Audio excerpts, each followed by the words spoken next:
할렐루야. 자, 오늘 하나님 말씀 보시겠습니다. 마태복음 5장 9절 말씀입니다. 자, 우리 한음성으로 우리 천천히 합독합니다. 화평하게 하는 자는 복이 있나니 그들이 하나님의 아들이리라. 일컬음을 다시 한번 하겠습니다. 화평하게 하는 자는 복이 있나니 그들이 하나님의 아들이리라. 일컬음을 받을 것이며. 아멘. 우리 서로 기도합니다. 잘 되고 있습니다. 하나님이 하시면 다 됩니다.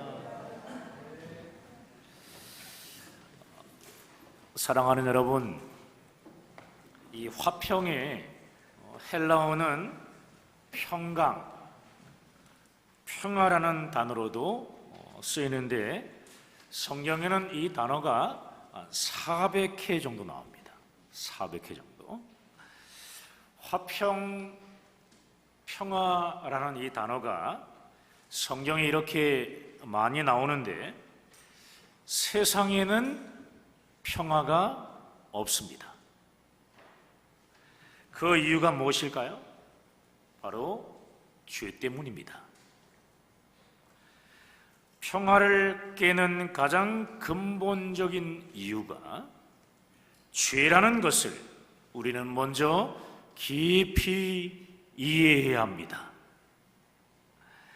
사람들은 평화를 깨는 가장 근본적인 문제인 죄는 무시하고 어떤 관계나 또 어떤 이익 같은 것을 가지고 평화를 시도하기 때문에 항상 문제가 되는 것입니다.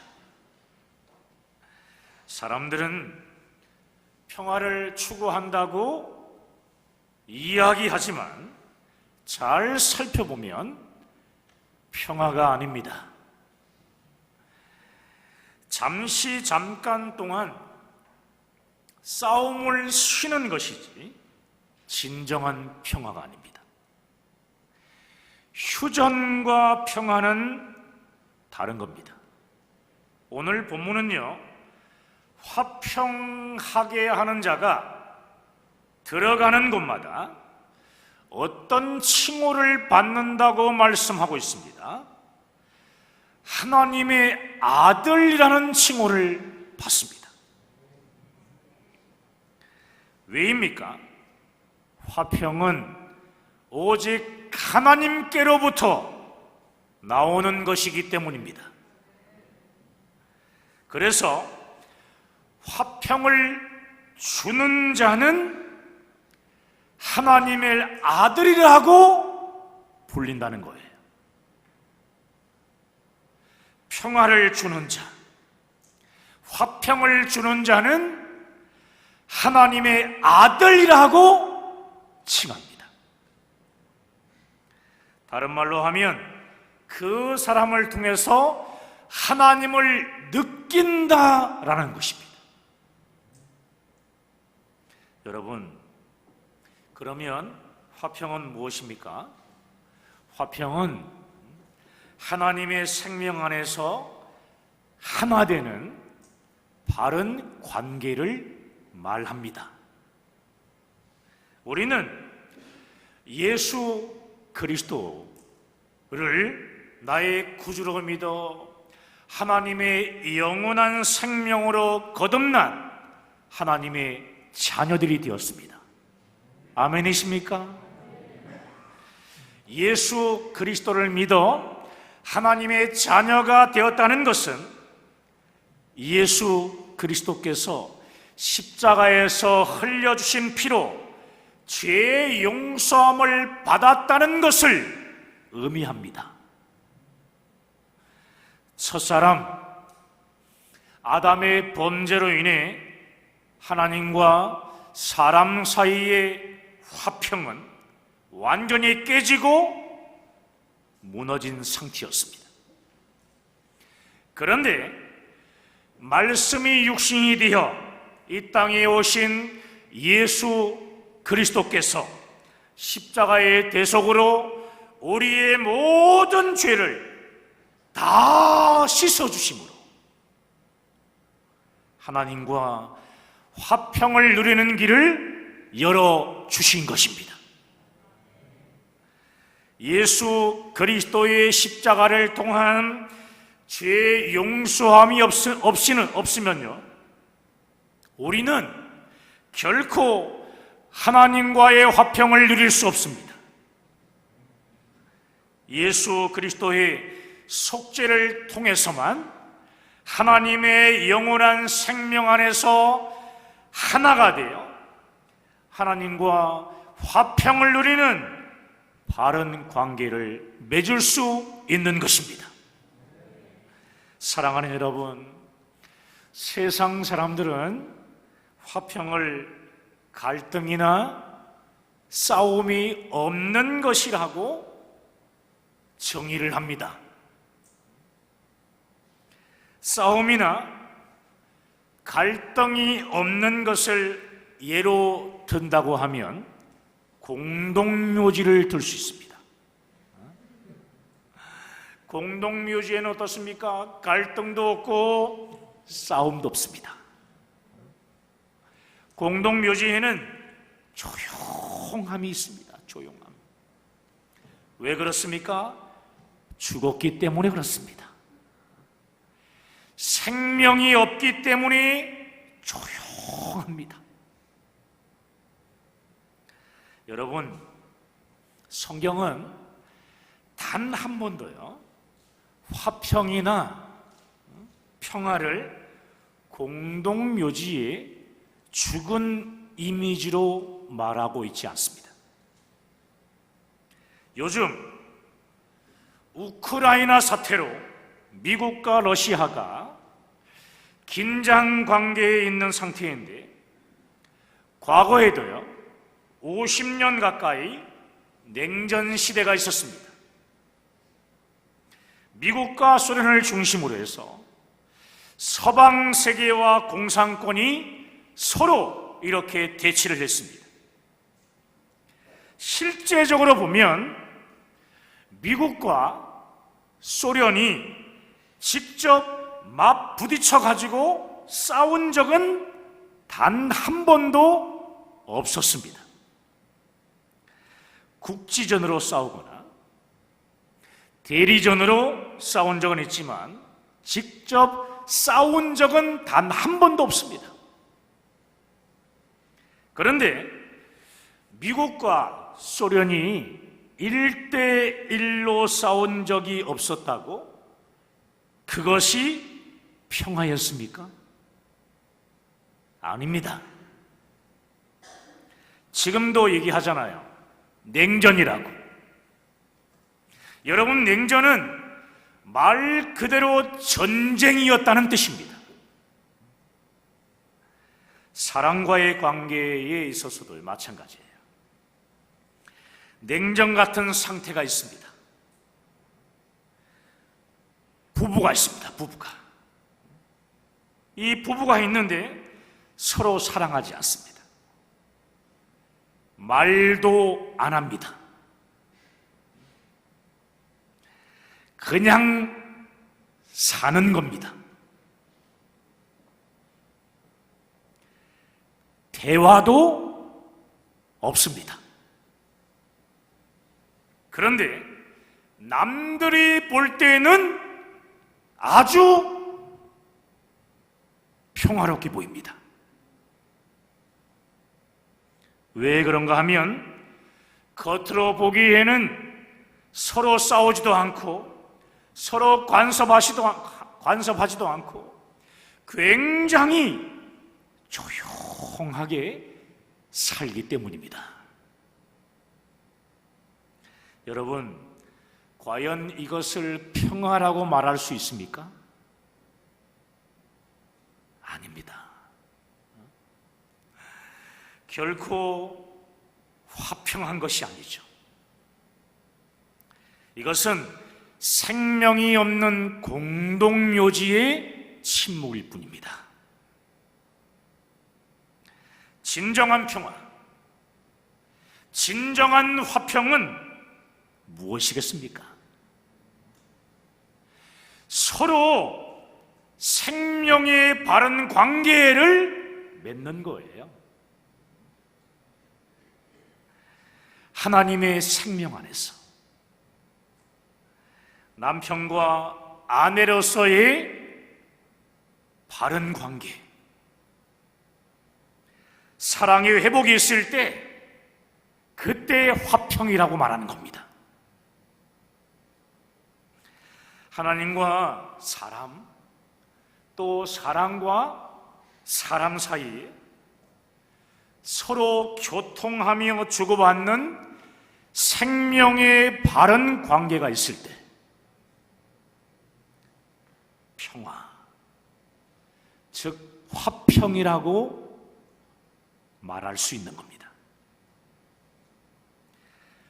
교회도 마찬가지입니다. 교회에 진정한 화평이 임하기 위해서는 교회가 하나님의 사랑 안에서, 생명 안에서 교회로서의 사명을 감당해 나가야 하는 것이죠.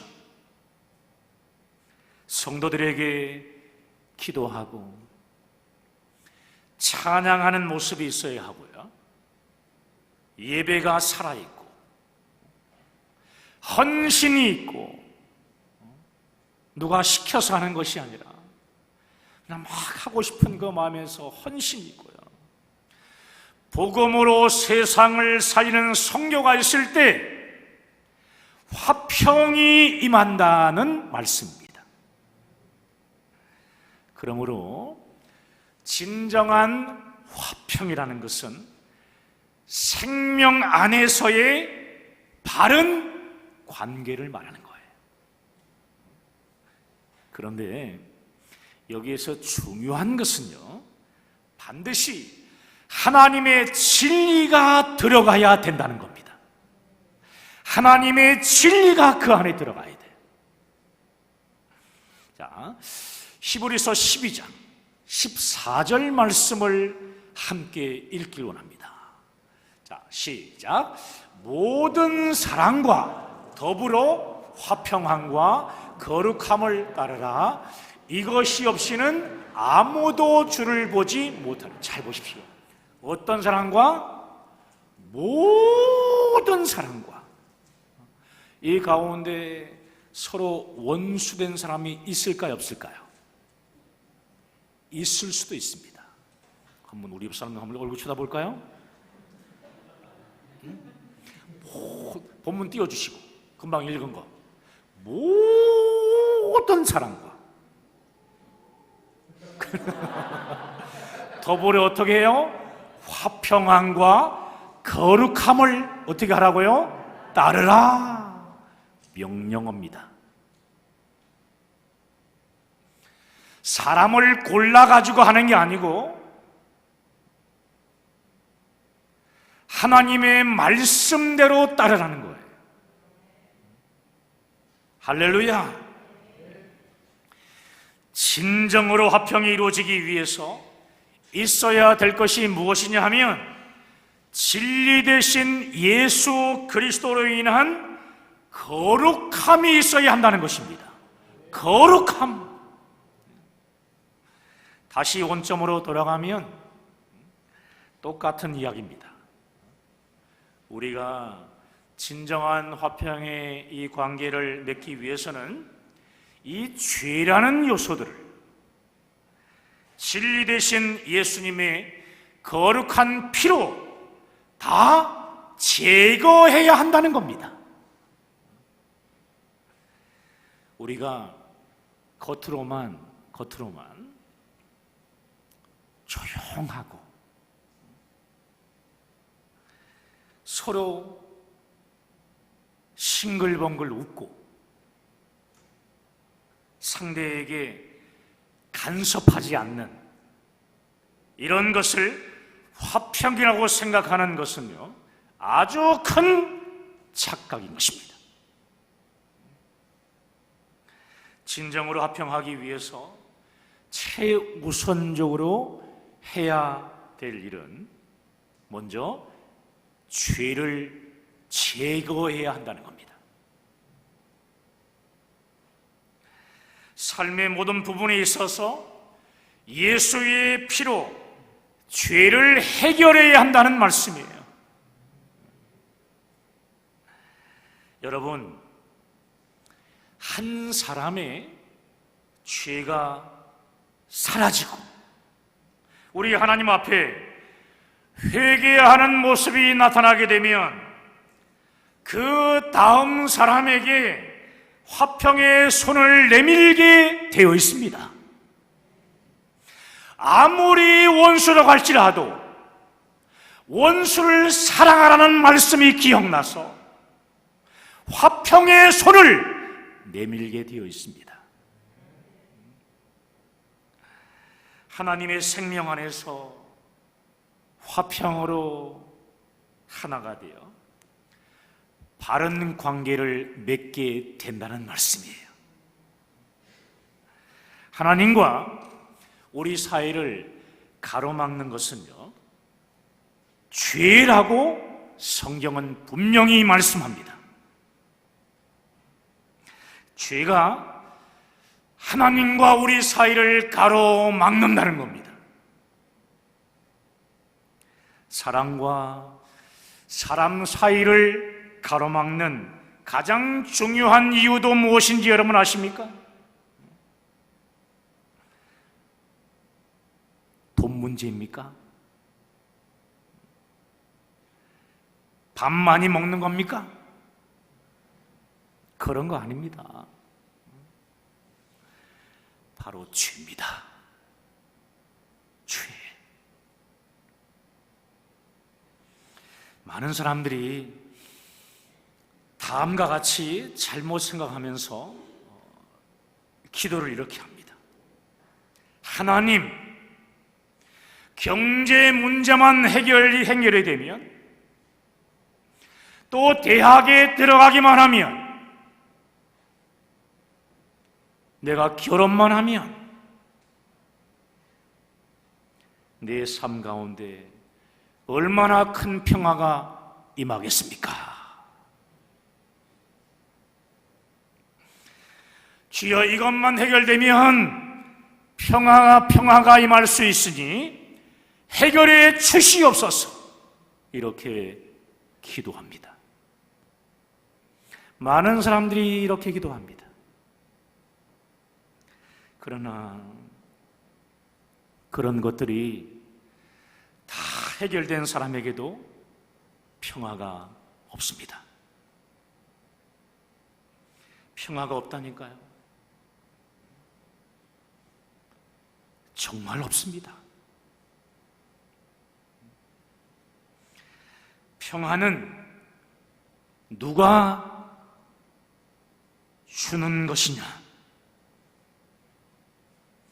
오직 하나님이 주시는 거예요. 하나님 안에서 이 죄의 문제가요, 예수의 피로 온전히 해결될 때만이 진정한 평화가 내게 임하는 거예요. 따라서 우리에게 가장 필요한 것은 무엇이겠습니까? 우리를 죄에서 구원하신 예수님의 십자가 은혜를 믿음으로 붙잡는 겁니다. 예수님의 속죄의 피가 없이는 죄의 용서함도 없고 화평도 없기 때문에 그래요. 예수님의 속죄로 내 안에 화평이 임하게 되면 나도 다른 사람에게 예수님의 속죄로 인한 화평을 전해줄 수 있는 화평한 자가 되는 겁니다. 화평한 자. 사랑하는 여러분, 우리 주변을 보면 자기가 괴로운 사람은 주변 사람들까지 괴롭힙니다. 자기가 너무 괴롭다고 주변 사람들까지 괴롭혀요. 여러분 아십니까? 요즘 깡패는 어떨지 잘 모르겠지만 옛날 깡패들에게 제일 무서운 것이 뭐였냐면요, 병을 딱 깹니다. 먼저 병을 깨가지고 그 깬 거 가지고 다른 사람을 찌르는 것이 아니라 자기 팔을 자해하며 막 긁는 거예요. 자기 몸도 저렇게 자해하는 것을 보니까 나를 무자비하게 죽이겠구나, 나를 이렇게 해치겠구나, 이런 하는 이 생각 때문에 공포로 질려버리는 거죠. 자기 안에 화평이 없으니까 자기도 자해하고 남도 괴롭히는 겁니다. 그러나 내 안에 회개로 인한 우리 하나님의 화평이 임하게 되면 그 화평이 주변 사람들에게 심겨지게 되고 화평하게 하는 자가 되는 겁니다. 할렐루야!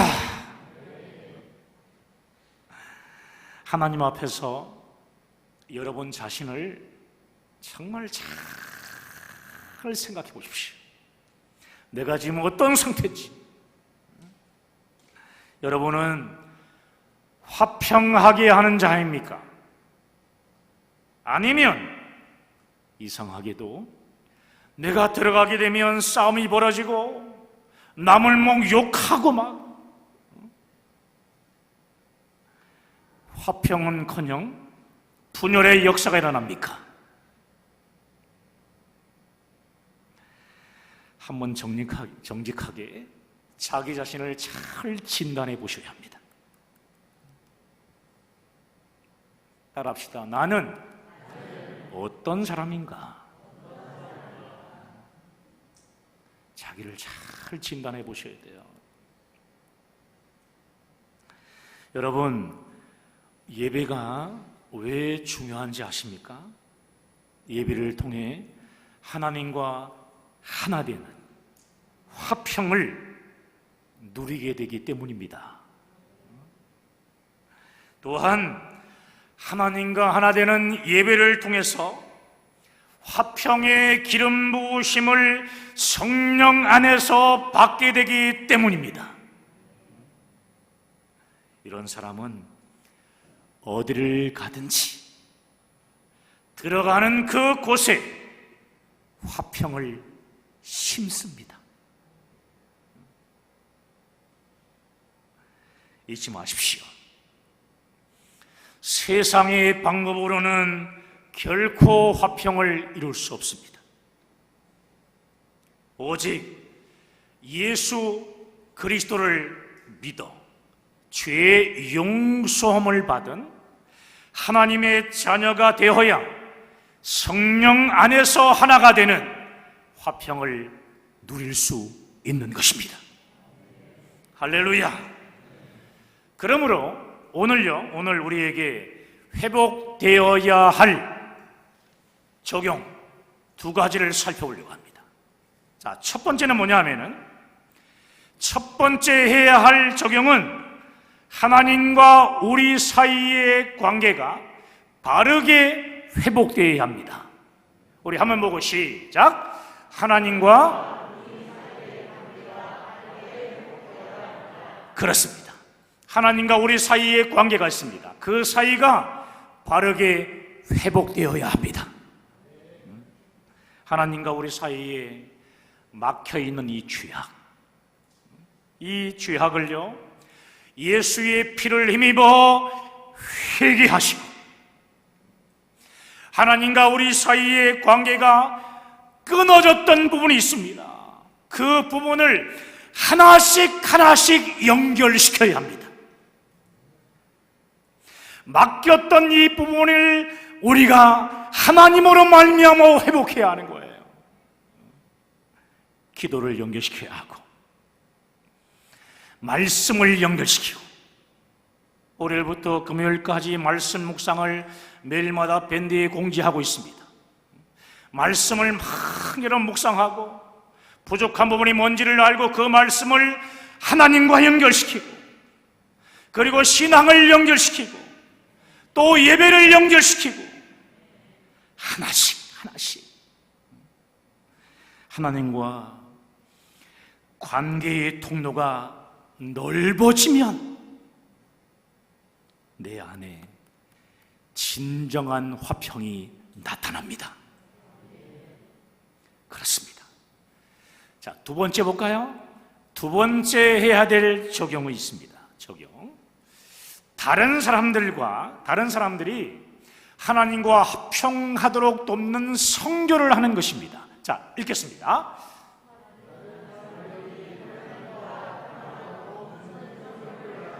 그렇습니다. 다른 사람들이 하나님과 화평하도록 돕는 선교를 하는 겁니다. 돕는 것이 선교입니다. 또 예수님의 속죄의 복음으로 다른 사람을 하나님과 화평하게 만드는 선교를 우리가 할 때 가장 화평이 넘치고 하나님의 아들이라고 불리는 성도들이 됩니다. 할렐루야. 그래서 선교하는 교회는요, 항상 은혜가 넘칩니다.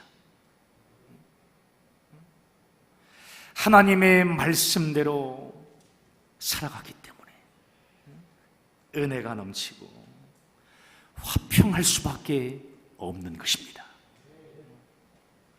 다른 사람을 화평하게 하는 자는 자기가 먼저 하나님과 화평하지 않을 수 없기 때문입니다. 여러분, 내 안에 머물러 있는 인생이 아니라 다른 사람을 하나님과 화평하게 하는 인생이 되시기를 주님의 이름으로 축복합니다. 잊지 마십시오. 오늘 본문에 뭐라고 했습니까? 화평하게 하는 자는 복이 있나니 하나님의 아들이라 일컬음을 받을 것입니다. 할렐루야. 오늘 이 시간 말씀 붙잡고 함께 기도하길 원합니다.